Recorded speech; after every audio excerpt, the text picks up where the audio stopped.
It's another episode of Excuse My Liberty, and we have a great guest on today. His name is Scott Horn. He wrote three incredible books. Well, the second one being the one with Ron Paul and all the great interviews that he's had with being on his show. The first one being Fool's Errand, Time to End the War in Afghanistan, and the third one being the most recent, awesome, great book that's everyone should read, and explains all the wars. And it's oh my goodness, you're gonna have to remind me. Time to End the War on Terrorism. Yeah, So enough already. thank you. And I'm gonna let you kind of open up and explain who you are and the knowledge that you got. Well, I'm just a libertarian from Austin, and I'm the editor of antiwar.com. And I've been a radio show host of one kind or another since about 1998. And kind of saw through all of this BS from the very beginning, and I've been good on it all along. And I've been mostly interviewing journalists about what it all means all along, too. And, well, not just journalists, but experts of different descriptions about the wars as they've taken place over the last 2 decades. And so I have a pretty good kind of a through line understanding about how one of these conflicts leads to the next and that kind of thing. So I like to point out or explain to people, to describe the book to them, it's not really a secret history of the wars in the sense of like a bunch of CIA covert operations that you never heard of, that may not have much effect on the broader scheme of things. It's more like I'm telling you the story that you already know. Like, for example, that Ronald Reagan's government backed Saddam Hussein against Iran in the 1980s, something like that. That's not controversial. Everybody knows that. But the question is, why do they do that? How'd that policy start? And then what were the consequences of that that anybody, would need to care about today? There was actually a funny Onion headline last week that was boyfriend upset about something that happened in the 1970s. And it's the girlfriend is trying to understand why this guy is railing on and on and on about something that Jimmy Carter did that has something to do with the Iranians or something. She's not sure. But the point is that all this stuff really matters. That's why he's upset, right? Is because he's been reading the book. He gets the through line of how interventions back then led to the consequences that we're still dealing with today. And it's necessary because the common narrative is all wrong. The common narrative is they started it, and they did so because radical Islam makes them hate freedom and innocence. And so ever since then, we've been trying to figure out the best ways to defend ourselves from the terrorist menace. But that's just not true. And the reality is that the Americans helped to create this menace in the first place. The US government did, in alliance with its Saudi and Pakistani intelligence agency friends. And then these mercenary terrorists turned against the United States for its other foreign policies in the Middle East, including its alliances with those same governments who helped us support them in the first place. And that's what got us attacked. And then ever since then, the Bush and Obama and Trump governments, and now into the Biden governments, use the terrorists' violence against the United States, particularly the September 11th attack, but other attacks since then as well, to say that now we have to somehow, this is where it all begins. And this is why we need to dominate the Middle East, is to protect ourselves from these terrorists, when it was our dominance of the Middle East that created the terrorist menace that we're dealing with in the So, first place. I So mean, we're just trying to set the story straight right. so that people understand that it doesn't have to be this way. That's all. I mean, and that's kind of like the funny part with like the whole Iraq War too. We have David Petraeus in there, and he comes up with this whole thing of like counterinsurgency and all that nonsense, and it's like we created the original insurgency in the first place. To why we even need to create this counter thing to stop new things from popping up when we've already propped up these terrorist organizations. When we can look at Al Qaeda and like look at Osama bin Laden and things like that, when the like we helped create that within the lines of being in Iraq, isn't that right? Or not? Well, Iraq came later. I mean, Right. the U.S. helped to create bin Laden's group in their intervention in Afghanistan Right. in the 70s and 80s. And then in Iraq, you're still, the point remains, though, that in Iraq War II, there was no Al Qaeda in Iraq at all. Right. And the Sunni tribes were dominated by the Ba'ath Party, which was a secular fascist party. and which kept all kinds of religious extremists down and suppressed, and maintained essentially a secular state. And so it wasn't until America invaded and toppled that government, and in fact took the Shiite supermajority side against the Sunni minority, that drove them into the arms of the Bin Ladenites. And then what we call Al Qaeda in Iraq was actually no such thing until the fall, actually October of 2004, a full year and a half into the war, was when Zarqawi finally declared his loyalty to bin Laden and his goals and called his group Al Qaeda in Iraq. So it was, really a lie, but also a self fulfilling prophecy that they created the menace that they claimed that they were going there to prevent, I mean, and which was predicted by many honest people before the war ever began that would happen too. and I mean that was kind of like my following question, where it's like, well, then how in the world did ISIS come to be involved? Right. So what we call ISIS is just what we used to call Al Qaeda in Iraq. It's the same Right. group. But what happened was, see, you mentioned Petraeus in the counterinsurgency campaign in 2007. Right. What really happened there with the surge all began a year earlier.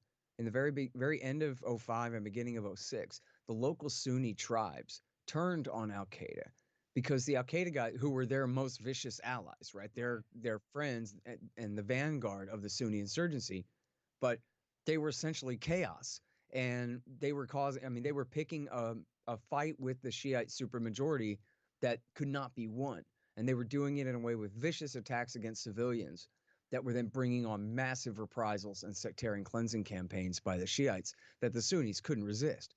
And also, they're being oppressed by these people in their own towns, where you got a bunch of Egyptians and Saudis and Syrians coming and telling these people in Western Iraq how they have to live. And so they said, you know what, I'd rather shoot you than follow your orders. How about that? And so Al Qaeda in Iraq, it was the local Sunni tribes who had allied with Al Qaeda in Iraq were the same ones who finally turned on them and virtually exterminated them, wiped their movement off the face of the earth. And in halfway through 2006 is when they turned over the leader, Zarqawi, and the Americans killed him. That was in June of '06.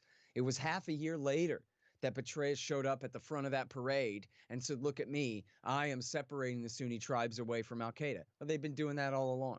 And he's just taking the credit for it. But then, we can't overstate the degree to which this is like a miracle.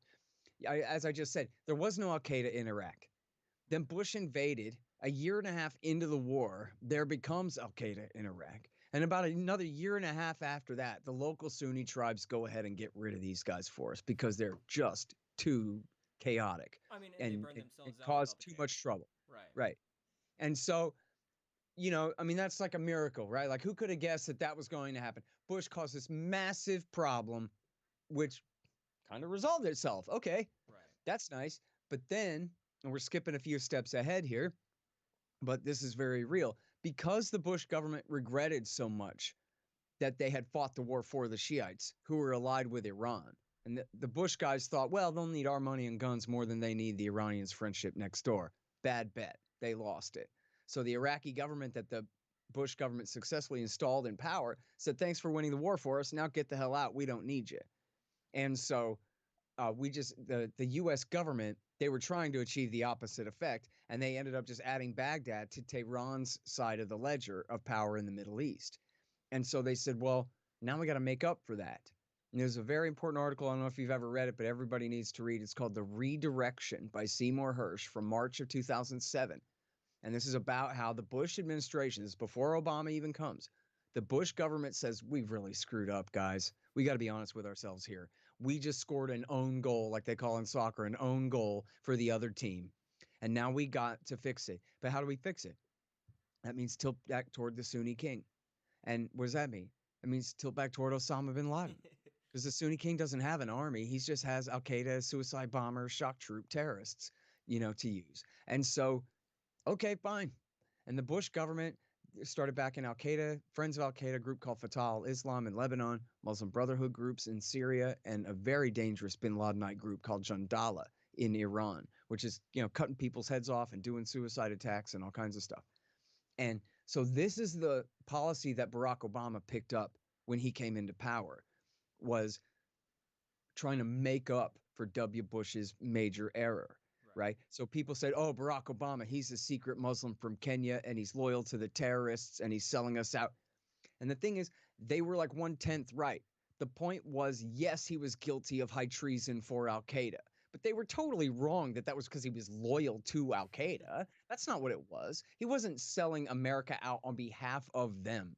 Right. He was just continuing Bush's same policy. He was selling the American people out on behalf of our own national security state and our allies, the Israeli government and the Saudi government, right? And, who, and the American people just don't, our interests don't really come into play here. So when Obama came in, what did the Saudis want? When the Arab Spring broke out, they wanted to save Mubarak in Egypt, which Obama denied them. I mean, Right. they would have had to do a horrible massacre in Tahrir Square for him. I mean, they'd have had to kill 50,000 people or something to save his government. He had to go at Right. that point. But the Saudis were pissed. They didn't care if he had to kill 50,000 people or something. But Obama was like, no, Mubarak, you have to step down. His own army, because in fact, his junior officers told the senior officers, we'll kill you guys before we kill the people here. We're not doing this. And they went, oh, okay, well, I guess we got it. Yeah. But anyway, the Saudis were really pissed about that.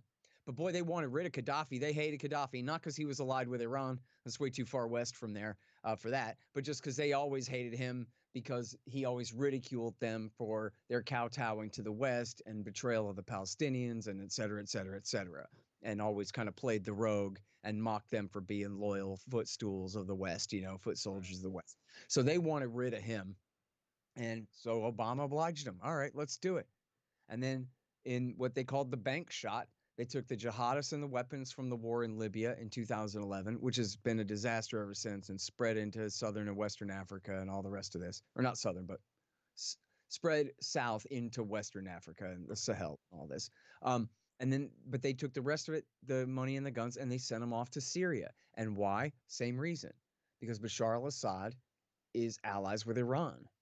And if Bush gave Baghdad to Iran's best friends, then maybe we could take Damascus away from them. And this is just blatant all over the place. Right. I mean, Jamie Rubin wrote it in Hillary Clinton's man, wrote it in Foreign Policy. The real reason for regime change in Syria. It's all about doing what Israel and Saudi Arabia want by getting rid of this guy who's friends with Iran. Simple as that. And Barack Obama said it to the Atlantic magazine in 2012. Jeffrey Goldberg said, don't you think if we got rid of Bashar al-Assad, that would be a great way to bring Iran down a peg? And Obama says, absolutely. And Goldberg says, well, what can we do to hurry that up? Because he's clinging on to power right now. And Obama says, I could tell you, Jeffrey, but your classified clearance isn't high enough. In other words, yeah, I could tell you, but I'd have to kill you. In other words, it's already begun. We have a secret, illegal, covert operation on the ground in Syria now to seek regime change here. But what did that mean? That meant backing Al Qaeda terrorists. That meant that Al Qaeda in Iraq, the bad guys from Iraq War II, and we still got troops in Iraq through the end of 2011, by the way. Right. Through the whole first year of this, we still got troops in Iraq who are there and even going out on some limited missions against what's left of Al Qaeda in Iraq. But guess what? Once they cross the line into Syria, now they're the moderate rebels. Right. Now they're our friends, and now they're our heroes, and now they're taking on the evil, genocidal Bashar al-Assad, supposedly, for us.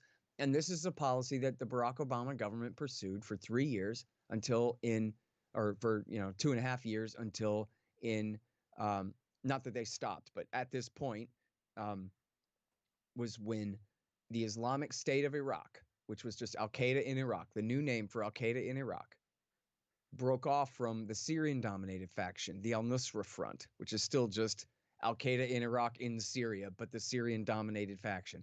Well, the Iraqi-dominated faction of Al Qaeda in Iraq in Syria decided that, you know what, we're going to go ahead and declare our Islamic State caliphate right now. And in 2013, they consolidated eastern Syria. And then 1 year later, in the summer of 2000 and at the beginning of June of 2014, they rolled right into western Iraq. They hoisted the black flag over Fallujah and sacked Mosul.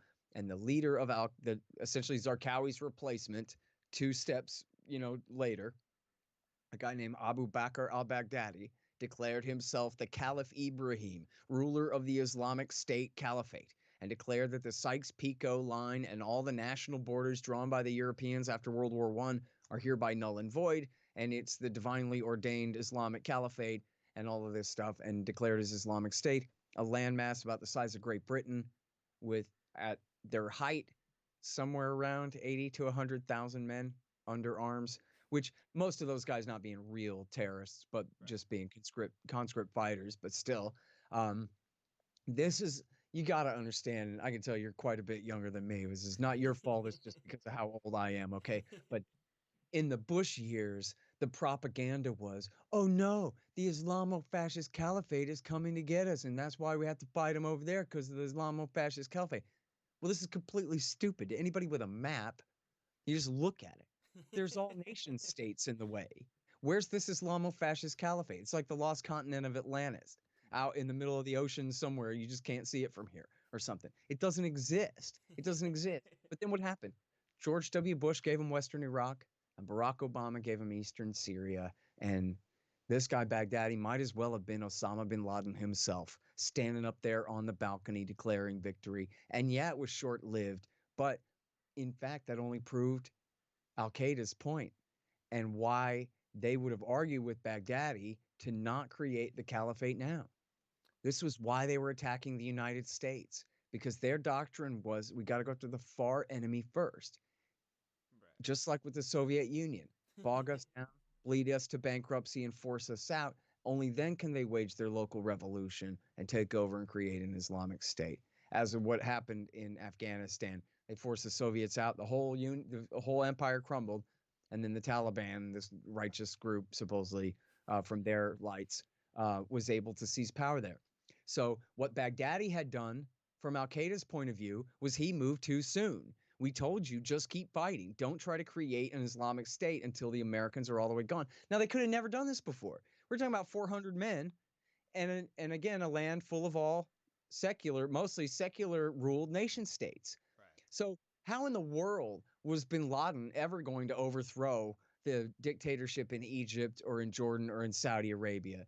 He never was. That's all, or much less Syria, Iraq, Libya, any of these things. They never had any power to do any of that. It took America to do that. And for that matter, to get rid of Abdullah Saleh in Yemen for them as well. It took America reacting, supposedly cynically exploiting the crisis of the September 11th attack to Right. accomplish all of Al Qaeda's goals for them, or at least not all of them, but a great many of them. I And mean, then, in fact, even with the last war against ISIS, we proved their point that they're right, that they have to continue to fight us until we finally butt out. And so they've really only made matters just worse and worse and worse in so many ways. isn't that essentially what we're continuing in Yemen right now? Well, sorry. Now that Biden is supposedly stopping support for Saudi Arabia, but Mhm. Al Qaeda and ISIS was essentially taking over Yemen, and we are supporting that with Saudi Arabia being there and essentially trying to take over the Houthis and all that within the region. Mhm. Right, and now we're turning right back around again. So we're skipping some steps here. Right. So Okay. I'll Okay. I'll My do bad. this. It's no, it's okay, but you're right. That's where we are right now. Right. So um, first, Obama is in 2009 when he first comes into power. He unleashes the CIA drone war in Pakistan and in Yemen. Okay. Right. Now the cost of and this is against AQAP and they are real Al Qaeda terrorists. It's not like they just pretend Al Shabaab in Somalia are real Al Qaeda terrorists. They're really not, right? But these guys are. These guys helped coordinate 9/11. They did the USS Cole attack in the year 2000 and previous attacks at Kobar Towers and all this going back. They're real Al Qaeda guys. So Obama says, "All right, CIA, we're going after them." But to do that, he's got to bribe the dictator Saleh with guns and money in order to allow him to do that.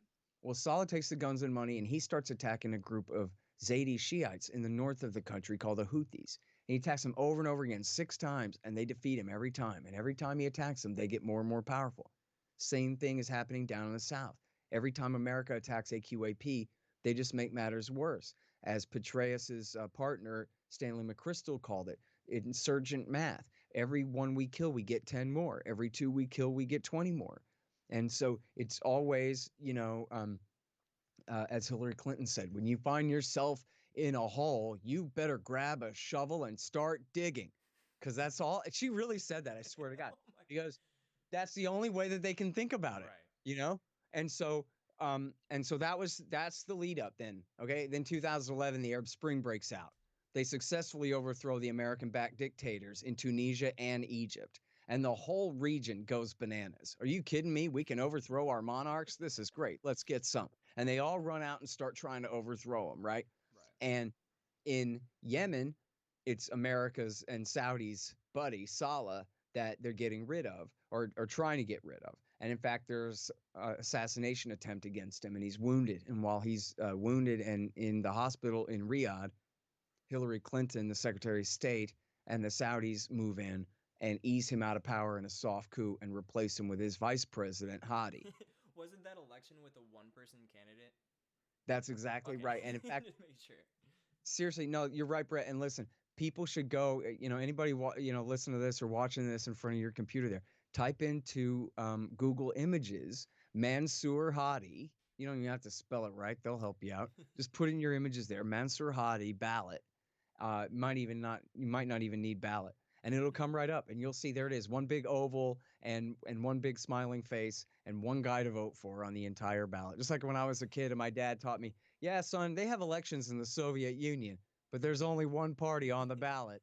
Well, this is the same kind of thing here. You can call it an election, but you don't have any choices, so it's not really one. I mean, and And Hillary Clinton, Hillary, she was like bragging about how this was a fair yeah, democratic election and all this yeah, different. that's right. Yeah, it's the advent of many democracy. It's wonderful, just with no shame or irony whatsoever, too. Look, everybody, what a great job I did here. So the problem is that Right. Hadi does not have his act together in terms of being a dictator as well as Abdullah did, which is, an alliance of factions propping up the power. Right. And this guy couldn't hold it together. And he stayed past his term without holding new elections. And he's pissing off the socialists in the South. And he kept attacking the Houthis in the North and making the same mistake as Saleh, only without the political capital that Saleh had to lose. Right. So, but then here's the joke, too. Saleh recovers from his injuries, the former dictator, and says, oh, yeah, well, you can't fire me. I quit, and I'm taking my army with me. How do you like that? So he's not like George Washington or Mullah Omar goes and retires to a quiet life of study or whatever. You can't, I'm still a dictator if you ask me. He grabs his army and guess what? He goes up north and he makes an alliance with the Houthis. It turns out he's a Zaidi Shia just like them, even though he's not a member of the Houthi clan. He's still, got enough in common with them to forge a brand new alliance. So this is 2014, and they march down and seize the capital city. Now at that point, I almost skipped a step myself. At that point, our current Secretary of Defense, General Lloyd Austin, was the commander of Central Command. In other words, America's Middle Eastern Command. Right. He didn't have a problem with the Houthis at all. He made a deal with the Houthis. Hey, you guys like killing Al-Qaeda guys? I'll tell you what, I'll give you intelligence and you use that to kill Al-Qaeda guys. And the Houthis said, fine, let's do it. And it was in the Wall Street Journal and Al Monitor where the Deputy Secretary of Defense for Intelligence, Michael Vickers, explains the whole thing. That, yep, we're using them to kill Al-Qaeda guys, all right? That's January of 15, okay? Absolutely. 2 months later, Barack Obama turns around and stabs the Houthis in the back and takes Al-Qaeda's side against them. Al-Qaeda and Saudi and the UAE side against them. And that was 6 years ago. And we just, as you said, Biden is shutting off that side of the war now. But that's 6 years of a war that's been a brutal war that was fought with American permission and diplomatic support the whole time, as well as intelligence and logistics and maintenance and resupply support of every description by the U.S. and by our British lackeys as well. They fly American F-15s and British Typhoons. They drop American, Lockheed, Raytheon, and Boeing and whatever brand bombs. I don't know if Boeing makes bombs, but whatever brand bombs. And it has been only with American help. And for the first many years, for the first 3 years or more, it was only with American Boeing refueling, Air Force refueling tankers, mid-air refueling tankers that they were able, especially the UAE, that they were able to reach their targets to bomb the Yemeni. So they're completely dependent on our support. And it's the U.S. Navy, as you know, that rules the 7 seas. Right. And they're the ones helping the Saudis to enforce the blockade on the country. And it has been not to praise the American way of war, because there's a hell of a lot to be desired about it. But in this case, they do what Obama called leading from behind. Oh, I'm leading from behind. In other words, hey Brett, you go fight that guy, and then whatever you did, if you gouge his eyeballs out, that's not my fault that you crossed the line. You know what I Right. mean? All I did was push you into him or something like Just that to get radicalize the an thing entire going. nation Yeah. and So, in other words, the Americans hide behind the fact that they're just helping to then allow the Saudis to get away with essentially a genocide. The Saudis and the right. UAE to get away with a war that is deliberately focused on the civilian population of the country, which is against the law, the world Absolutely. law and the American law. And it was the Americans who wrote the world law. And it's certainly against American federal law for our government to do this. And I'll tell you what, in the Obama and Trump governments, their State Department lawyers wrote memos saying, boss, I'm afraid we could go to prison for this. And then in both cases, because that's a joke that there's such a thing as accountability on that level, those lawyers were like lost in their law books and forgot about American politics that say you can torture, murder whoever you want as long as you work for the government.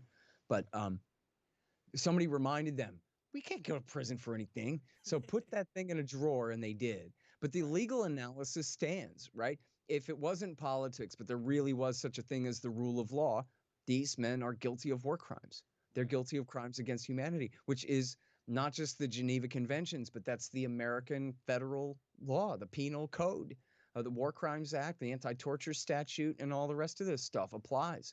And so um, you need to understand about it that they have deliberately targeted the water, the sewage, the electricity, the hospitals, the schools, every business of any import to the economy. It is a deliberate genocidal campaign against the civilian population of the country. Their food resources, they bomb the farms, they bomb the fishermen, they bomb the flocks of animals, the sheep and the horses in their stables, and the rest. It is a war of genocide. It is a medieval siege campaign, the kind that the USA outlawed in the world after World War II, and really before that. The Right. original Geneva Conventions come from even before that. But and we've been part of it this whole time. And we made fun of the ballot, but as long as people have their Google images open, type in Yemen child and just bear witness. This is a genocide, and there are Absolutely. hundreds of thousands of people who've been killed, civilians who have been killed in this thing. The official number is 250,000 people, according to the United Nations, but that's more than a year old, and it's guaranteed to be at least double that. And it's virtually also guaranteed that more than half of them are children under 5. We're Absolutely. talking about babies and toddlers being starved to death. The worst outbreak of cholera in recorded memory, which includes then when H.W. Bush and Bill Clinton inflicted this kind of campaign against the people of Iraq after Iraq War One, and they had a massive cholera outbreak there as well. This makes that pale in comparison. Have had hundreds of thousands of people affected by repeated cholera outbreaks and diphtheria. And this is just from filthy water. That's Right. it. There's no reason why anyone in the world should have cholera. This isn't like a bug that goes around that kids Yeah. pass around in the schoolroom like the flu or something. This is something that you get from drinking filthy water because the Americans help the Saudis bomb your sewage and bomb your waterworks. And so you drink to live and drink, and it kills you at the same Absolutely. time, too. And so now this is the war that we're calling off. Right. But I mean, do you still see any type of like backdraft coming back because of the crimes that were committed in Yemen? I mean, God help us if Thomas Jefferson said, "I tremble when I reflect that God is just, and that His vengeance against us cannot sleep forever." Right. And he was talking about ancient sins. But if you're a religious type, I'm not. But if I was, I'd be terrified right now. Remember Absolutely. after September 11th, Pat Robertson said, "Yeah, this is because we tolerate the homos kissing." See, when grown men kiss, that's what causes God to cause September 11th against our country. Wow, really? I thought it That's was Carter and Reagan backing the Mujahideen and then Bill Clinton starving and murdering Iraqis from bases in Saudi Arabia that caused. But, if allowing the sin of homosexuality can get us attacked on September 11th, then what is the sin of perpetrating a genocide against innocent babies in Yemen? What kind of whirlwind is that going to reap for us? right. And, maybe we're already starting to see it. And I don't really mean, karma ain't magic, right? It's just that what goes around comes around. and it doesn't justify any evil. If terrorists, in the name of Yemen, if terrorists slaughter American civilians the day after tomorrow, that is in the slightest bit justified whatsoever, any more than what we are doing to them is justified. That's the point. It can't go on like this.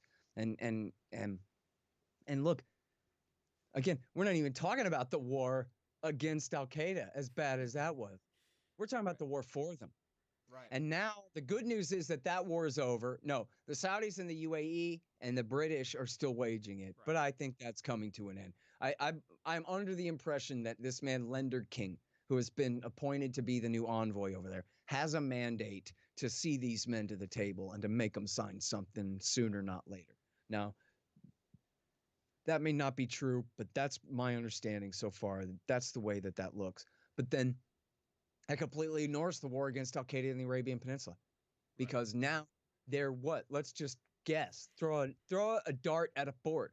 They're 1,000 times more powerful than they were in 2014. Absolutely. 5,000 times, 10,000 times more powerful than they were in 2014, after we've been fighting a war for them for 6 years, after they were able to seize control of like 7 towns, including the major port city of Mokala, their entire tax base, military bases, and all their weapons magazines. They're driving around in American MRAP armored vehicles that the UAE gave them, firing American tow missiles and, whichever, maybe Eastern Bloc rifles still that they got from us.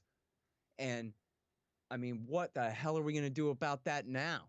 Is Lloyd Austin? See, Obama's not going to let Lloyd Austin ally with the Houthis against them now. We can't switch back that bad. We'll Right. switch back to the war against Al Qaeda, but not the war for the Houthis.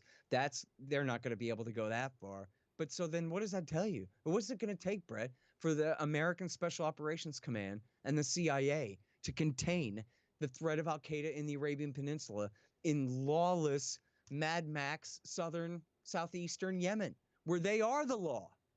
I mean, isn't that Who's going to do essentially anything about that?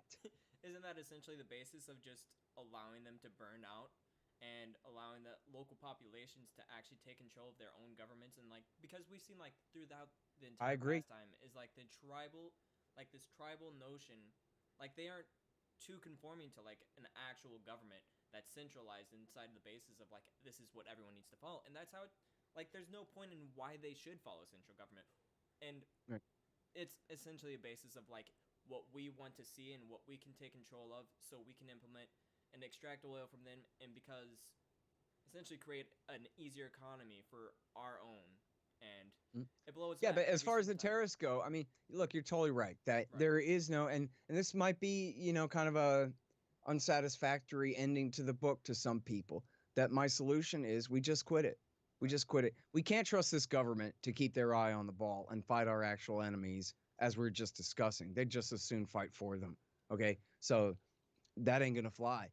But then it might be a bit of a uphill battle of a argument with your right wing Uncle Bob. That, look, man, we need to just quit this. It's not the same as surrendering to them, because they're not making any demands of us other than that we get out of their countries that aren't our countries, where we don't belong. This is the middle Exactly. part of North America. That's the old world. We're not supposed to be the dominant force over there in the first place. So it's not capitulating to terrorists to leave Right. just because they want us to leave. That we're not supposed to be there in the first place. And in fact, it is capitulating to terrorists to do it this way, because this is what bin Laden always wanted, was to drag us in, bog us down, use American power to destabilize the region and foment revolution and disruption and fundamentalism and radicalism in religion and politics on the way out the door, to wage their revolution for them as we're leaving. And then, as you're saying, so what's the opposite of that? The opposite of that is just quit and watch it all dry up. Right. The vast majority of any of them targeted against the United States of America are going to cease to be targeted against the United States of America when they have no reason to fight us anymore.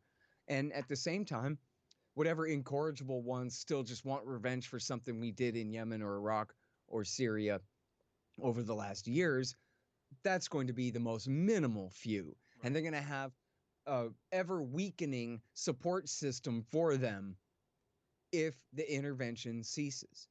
And So what's left ought to be able to be solved by simple police and intelligence work to just keep these people out of our countries. And then when it comes to, okay, yeah, but what about Al Qaeda in this, that, or the other place? As you're saying, let the local authorities handle that because it's a challenge to their authority, right? For example, why do the elders in the tribal leaders, the traditional power structure in Somalia tolerate al-Shabaab? Because it's fighting a war for them, Right. right? As soon as it's not, they go back to being the elders, and al-Shabaab, the youth, go back to being the youth, Right. right? But right now, the youth are the armed force that protects the elders and everybody else. But who made it that way? Of course, the answer is George W. Bush made it that way, and that Barack Obama and Donald Trump made it worse. We could just Exactly. stop. There's no reason we have to fight al-Shabaab in Somalia. I mean, and that comes back to like Afghanistan and your first book, and it's like it's fool's errand. Like we're running an errand for this other country, and it's like we're propping them up, and as soon as they're propped up, we don't like that they're in that much power. It's not a centralized type of government, and then we want to come back right at them. And I'm trying to like come it all together, like every single name, but Yeah, I'm got terrible it. with the names part. But yeah, and it's just we're not doing any of this for us, and it's just helping all these other organizations. And it's like we're not purposely trying to prop up a terrorist organization, but it's like that's exactly what you're going to do every single time that you radicalize a certain populace or organization and things like that. Like they just Right. get bigger and bigger. But yeah, I mean, hey, look at the fact that we're having this conversation right. in 2021. And that proves that I'm right, right? I Half this should shit have, is going on since before I was born. Like, yeah. I mean, I should have put out the book should be enough already. Time to end the war on terrorism, and then on all 300 pages is just a calendar of the 2020s. right. What decade is this? How could it be that it takes more than 20 years to hunt down and kill 400 men? Right. It must be that you're doing something wrong. You know? I mean, Maybe and we could stop that and do something else. we completely stopped even looking for Osama bin Laden just because he goes into Pakistan, and we could have even had him then, but Pakistan decides to just hand it off to a third country, and we won't accept that because God knows why. Ah, because Thank George Bush.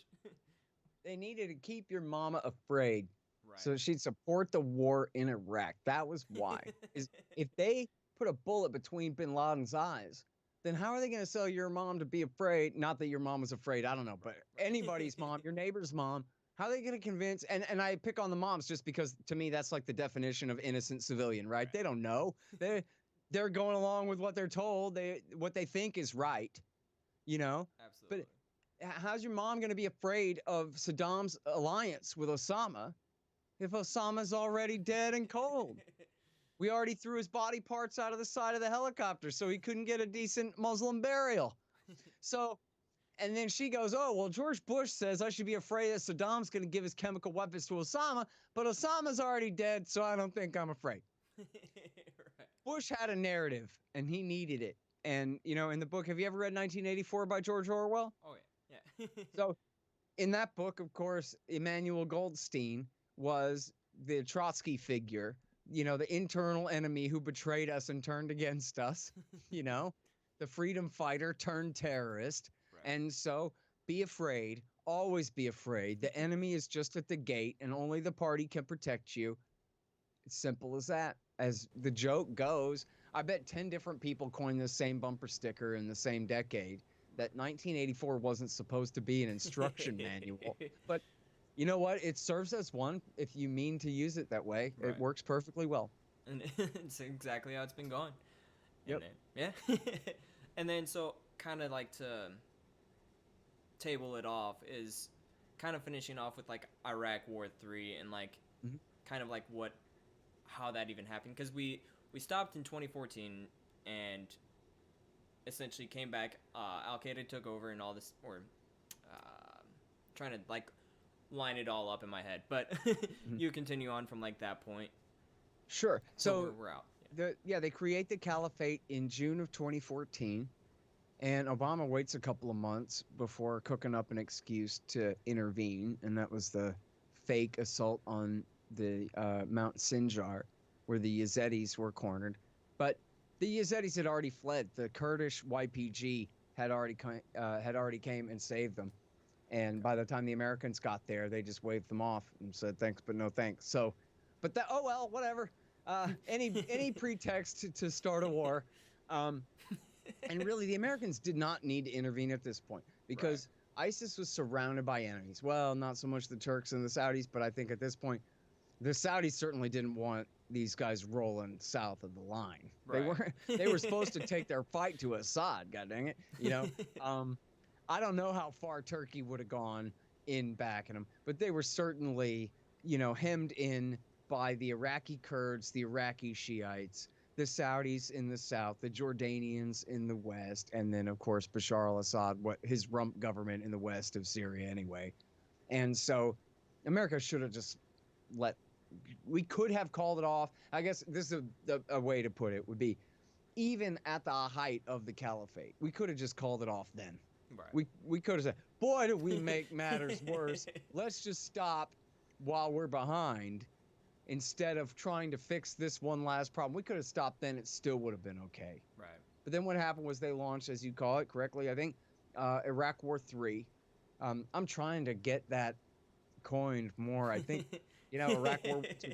They always call it the first Gulf War, but then the second one wasn't really the second Gulf War, because it wasn't really about the Gulf and stuff. It was just the Iraq War. So how come if this is the Iraq War, that's the first Gulf War? It should be Iraq War 1, Iraq War 2, and then Iraq War 3. You got me hooked on it. 2014 through 17 is when we reinvade to smash the Islamic State that, again, the Obama government had helped to create in the first place.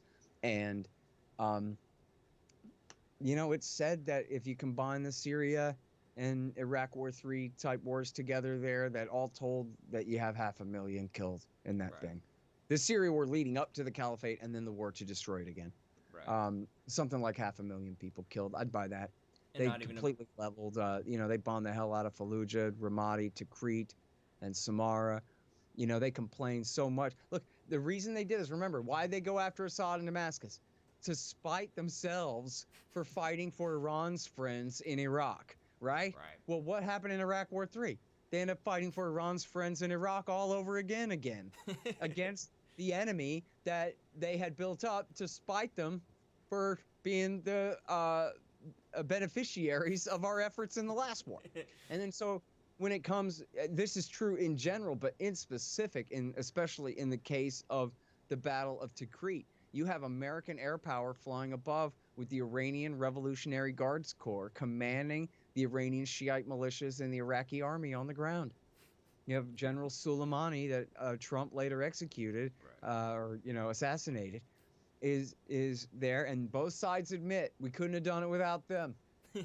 Right? The Iranians said it's true. The American air power really helped in this situation, and the Americans go, yes, it's true. It's the Quds Force down there, but they sure were helping take it to ISIS for us. So what the hell? Okay, guys. And they decimated Mosul. Tens of thousands of people were killed in Mosul alone, and then the war went across what had been the line and is now the line again into Syria for the war in Raqqa against the Islamic State in Raqqa, where they were aligned with the Syrian Kurdish YPG there, which led to all further consequences from that. And then so that was from the summer of 2014 through the end of 2017. So it was Donald Trump's first year in office, was essentially the last year of the ISIS war, Iraq War 3 there. And it was an absolute catastrophe. And it just meant that especially in Iraq, in eastern Syria is almost all worthless desert. Right. So there are some, population centers, obviously Raqqa and all of that. But I think it's less of a deal. I don't know what's going to happen there, but I mean, and America and the Kurds still occupy Raqqa and control that territory. We'll see what happens when Assad takes it back. But in Iraq, when the Shiites took control, when they liberated these cities from ISIS, because it's fair to say ISIS was worse even than them, but these are all essentially predominantly Sunni cities in the west of the country that ISIS had conquered and taken over. they never truly posed a threat to Baghdad, where the supermajority Shiites are, reign Right. supreme since America's Iraq War II there.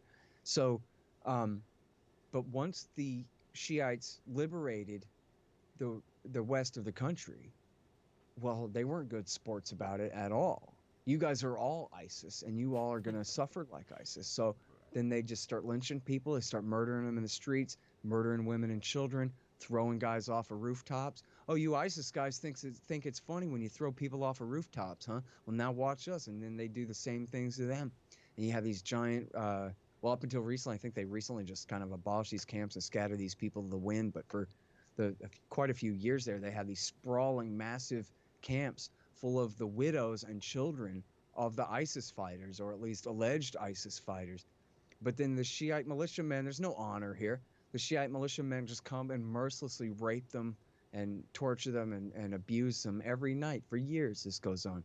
And, the Iraqi court system, when it comes to the so-called anti-terrorist trials for anyone accused of being involved with ISIS, it's just Alice in Wonderland, off with their heads. Right. The guy goes before the judge. He goes, I swear to God, Judge, my name is Mohammed. Everybody in my neighborhood's name is Mohammed. You've got the wrong guy. And the judge is like doodling and doesn't look up, off with his head. And this is, this, you can read a story about this in the New Yorker. I cite him in the book, Ben Taub, about just the absolute horror show of, call it Iraq War 3.5. The Americans embedded with the Iraqi army, the Shiite Iraqi army, hunting down what's left of ISIS, and then overall the Shiite Iraqi government and army lording it over and persecuting the Sunnis for the sin of being conquered by ISIS, essentially, whether they had anything to do with it or not. And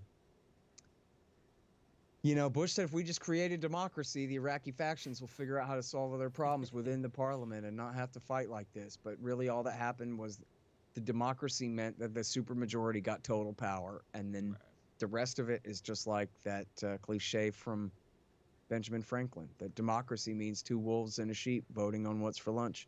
Right. It just means majority rule. Right. And with absolute mercilessness and impunity and revenge, so exactly. And that's the story of Iraq War II. And we skipped this part a little bit, but I kind of alluded to it there, is that at the start of Iraq War II, Baghdad was a very mixed city. At the end of Iraq War II, it was not. The American Army and Marine Corps helped to essentially, and George W. Bush's government helped to aid and abet a massive sectarian cleansing campaign against the Sunnis. As I mentioned, Zarqawi brought a lot of this on. Zarqawi, on the Sunni side, provoked such an overreaction, but it was the Americans who helped to accomplish it all. But so what does that mean then? If it took the U.S. Army and Marine Corps in alliance with the Iraqi army to cleanse the city, that means nobody can reverse that effort. There's no combination of Sunni powers in the world who could ever take that capital city back for them. And so, as we just saw with ISIS, there's no way they could have. We're talking about a city of 25 million people, 90% of whom are Shiites now, and they all got rifles. And so that ISIS can take Tikrit. ISIS cannot take Baghdad ever. Ever. Right? Like how many people died of pot ever? Ever. Yeah. Ever. And so, but then what does that mean, right? That means the Sunni kings are going to go bananas from now on. That means for the rest of your lifetime, the Sunni kings are going to be throwing suicide bombers at Baghdad. Right. And there's nothing to stop it. There's nothing we could do about that, except go back in time and not support George W. Bush in the year 2000, which I never did. So somebody else's fault, not mine. I voted for Harry Brown, the American hero. Perfect. Well, I loved having you on, Scott. I know you got another show to go to as well in a few minutes. I really want to get your book out there. If there's anyone watching, you have to buy this book. If you want to understand anything about what's going on in the Middle East, this is the guy that you need to follow. I listen to your radio show probably 5 hours a day when I'm at work, so it's my go-to. Great. I love it. And there's a hell of an archive there if you need to catch up, that's for sure. It's all on Spotify, Google Podcasts, I think. It's great podcast. Is there anything else that you really want to plug, Scott?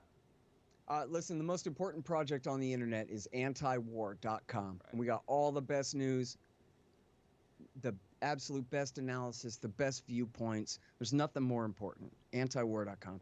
My institute it's me, the heroic and legendary Sheldon Richman, and also the up and coming firebrand. I know you're familiar with Pete Quinones, the great Kyle Anzalone, who also does a great foreign policy podcast called Conflicts of Interest. And we got Keith Knight and a whole group of great podcasters and a ton of great writers there at libertarianinstitute.org. And it just so happens to be our fund drive this week, awesome. Which I put off for a very long time because in the summer 2019, a lot of very generous people donated to the book project and the Institute kind of together. And I thought that, boy, it would really look bad if I did another fundraiser before my book was done. But then the book took a really long time. So the cupboard is bare. The Institute is destitute, and so now we're pushing hard to raise money. That's all, libertarianinstitute.org/donate. And you can see the books back there if you're watching this on the video later. Enough Already, Time to End the War on Terrorism is the new one. As you mentioned, the great Ron Paul is the transcripts of 30 interviews I did with Dr. Paul from 2004 through 19. And then the one before that is Fool's Errand, Time to End the War in Afghanistan, which is also available in audiobook. The audiobook of the new one will be available in a couple of months, I hope. Right. But yeah, and if anybody's interested in getting a signed copy of the book, libertarianinstitute.org/donate. Perfect. Awesome. Thank you again, Scott. Thank you. Everyone tune in to the show. Have a great one. Thank you. Appreciate it.